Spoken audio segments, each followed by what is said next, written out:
people have indeed considered the idea that gravity could have a finite reach, which is the essence behind massive gravity. In fact, I should say Newton himself, he thought about this idea that according to his law of Newton, Newton law, square law of gravity, as he as he had it, this is a phenomenon that has an infinite range. So gravity gets diluted like the square law. So it gets diluted like the distance. And this is in itself very geometrical. But himself, he was thinking about whether gravity could have a finite reach at the end of the day and trying to understand how to make sense of that from a Newton perspective. Other scientists throughout since then, like Laplace, also considered that. Now, if you wanted to do it just at a level of Newton law, that wouldn't be too challenging. The challenge is to do it at the level of a fully fledged nonlinear theory of gravity, as in Einstein's theory of general relativity, with everything that we know about general relativity, and then further embedded into a quantum field theory framework, as we know has to be the case. And so, since we know much more since then on how gravity works, we need to make sure in thinking about our theory of massive gravity that it is still satisfies all of the other qualities of gravity as we know them. And in fact, Pauli himself, in the 1930s, Fierz and Pauli, they first started looking at a theory of gravity where the graviton could have a mass. But one of the issues was pointed out by what you mentioned, these VDVZ discontinuities, and that was in the 70s. VDVZ stands for Van Dam, Veltman, and Zakharov. In the same year, in 1970, they realized that if you take just a theory of massive gravity, and then you compare it with a theory of general relativity, you seem to be getting some effects which are different for both cases, even in the limit where the mass is extremely small. So you may have the impression that you can look at, let me call it the force of gravity between the Earth and the Moon, and what you would obtain in general relativity is the result that we know of, and what you would obtain in a theory of massive gravity is a different result, which is different even when the mass is as small as you want. It's different by order 1 no matter what. And the reason for that is quite simple to understand, actually. And it's going back to this idea of what carries the force, what happens in there. And the idea that you have a messenger for gravity, which is related to gravitational waves. The real force of gravity is carried by gravitational waves, by gravitons through gravitational waves. The controversy is whether you can have a theory of massive gravity. That's where the controversy is. But in terms of how gravity behaves and what the issues were at the time, all the way up to a few years ago with massive gravity, that's also uncontroversial. So I can go through them and what those issues were. So if you think of gravitational waves that we have detected gravitational waves coming from very far away events. And the way they work is as the gravitational waves propagate through space and time, they actually affect the notion of distance. They affect space along the line orthogonal to the line of propagation. So they are what we call transverse polarizations. So I should do like this. It goes like this. You have a squeezing and a stretching like this, and in the opposite direction is what we call a quadrupole, and they go along the line transverse to the line of propagation. That's uncontroversial. Now, if you think of a theory of massive gravity, what happens there is that rather than being a massless particle, you have a massive particle. And so if you think of the idea that light travels at the speed of light in the vacuum, light travels at the speed of light in the vacuum because it is a massless particle, because it's carried by a massless particle. You and me, no offense, but we are massive objects in the sense that we're very bored. We are massive objects, and I don't typically travel anywhere close to the speed of light because I'm quite massive. And so if you have a massive object, you no longer travel at the speed of light anymore. You actually can't. You can try to go very close to it, but you can never actually go quite at the speed of light in the first place.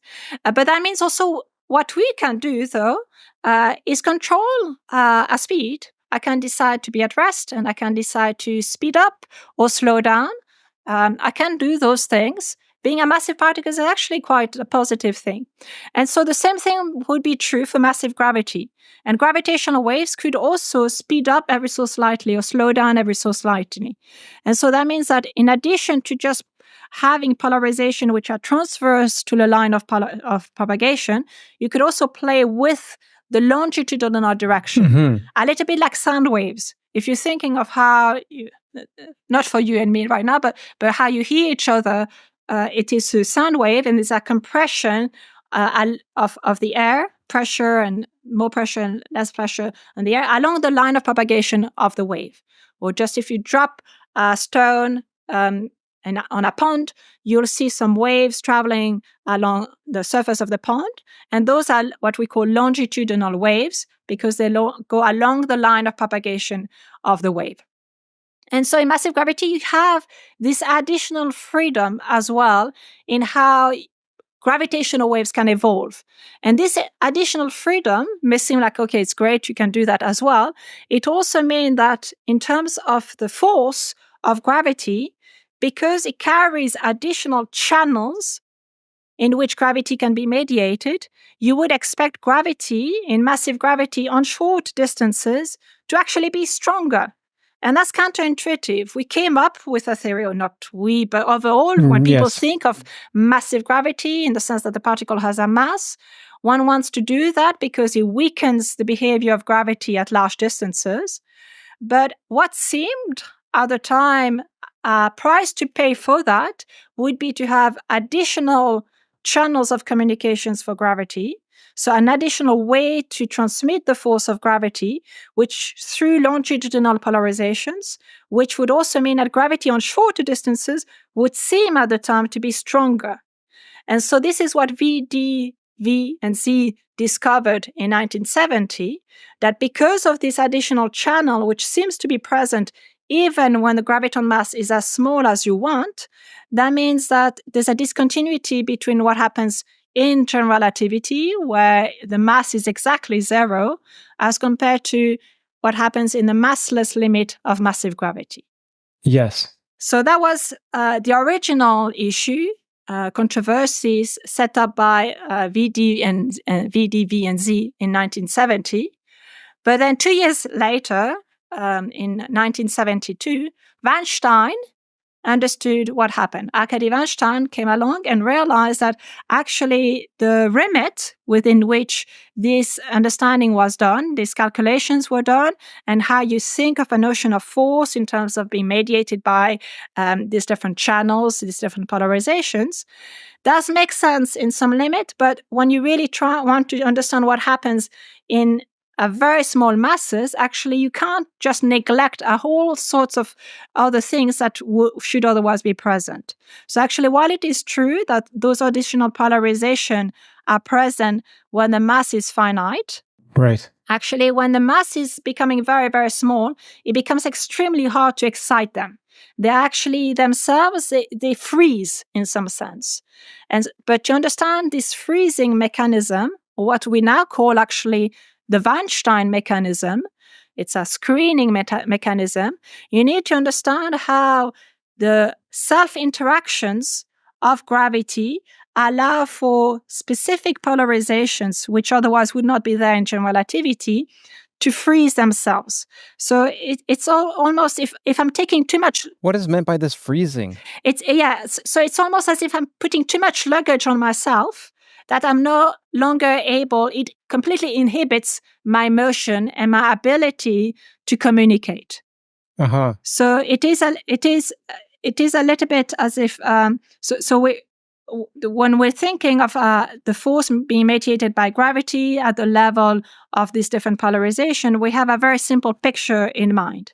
But when the mass of the graviton becomes very, very small, this additional polarization interact with itself. So it's almost playing the role of a honey in which it prevents its own dynamics.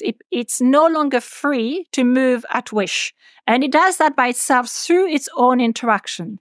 So it is what we call a phenomenon of strong coupling. The self-interactions of the graviton in that particular sector become so important that they resemble to something which is very different as compared to what one would have expected in the first place.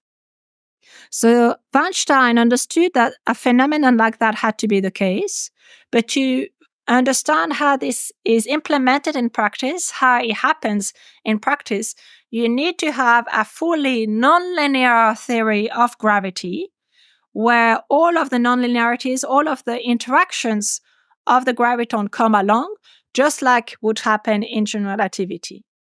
Now, you can think of what happens for general relativity when the interactions become very strong, when the curvature becomes too strong. You can imagine of having a black hole. You can imagine that if you have general relativity and you have a regime where actually not necessarily the curvature, but the non-linearities of gravity become important, that's where you're actually quite far away from Newtonian gravity. And this is precisely what happened at the onset of a black hole horizon. A black hole is precisely where things will be very different as compared to what you would have expected in Newton gravity, because you're no longer in the weak gravity regime. You're starting having important interactions for gravity. This is the whole realm of black holes testing some new aspects of general relativity in a regime that wouldn't otherwise be the case in the solar system, for instance, where even though we do understand the subtle difference between Newtonian gravity and general relativity in the solar system, there are still very subtle differences. They're not order one difference. But when you get close to a black hole, actually the difference between Newtonian gravity and general relativity, they are very big. They're very noticeable.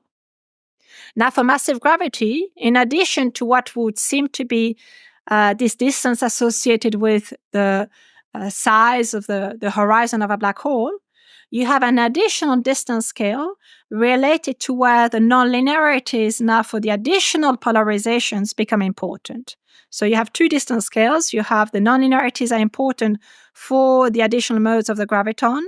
And then you have a very much smaller distance, which is your standard Schwarzschild radius, if you want, in Einstein theory of general relativity. Okay. I don't know how familiar people are with the Schwarzschild radius and the idea of horizon. So what we need to understand is how to make this transition between what happens at very, very far, very big distances, where there we understand gravity should be weaker, and it is in a linear regime. But as you go to look in a theory of massive gravity and you start looking at smaller distances, you need to start kicking in the nonlinearities for some sector of gravity, which will then suppress the effect of the additional polarization and the departure of massive gravity as compared to general relativity within that radius. We'll call that the Weinstein radius. Ah, right. And when the graviton mass becomes very, very small, this Weinstein radius becomes larger and larger. And as the graviton mass becomes zero, this Weinstein radius becomes infinite. And so the whole universe is within its own Weinstein radius, which means that it looks identical to GR. Interesting. But we need to understand the nonlinearities to make that happen. So it exactly smoothed it out. It didn't just temper the discontinuity. That's right. It smoothed it out. And so now we have exact realizations of massive gravity where we can see precisely this transition, where we have, we can think of, for instance, the force between the Earth and the Moon in a theory of massive gravity. And we know precisely what happens when the mass of the graviton is smaller and smaller and smaller. And we recover precisely the same result as in general relativity when the mass is exactly zero. So we understand that. And therefore, in a theory of massive gravity, if the mass is sufficiently small, as what we would want anyways, what we know is that the prediction for gravity in massive gravity would be extremely similar to what they are in general relativity. The departure would be extremely small. It doesn't mean that we may not never see them in the solar system, because actually we have very, very precise tests of gravity in the solar system, but they are very, very suppressed.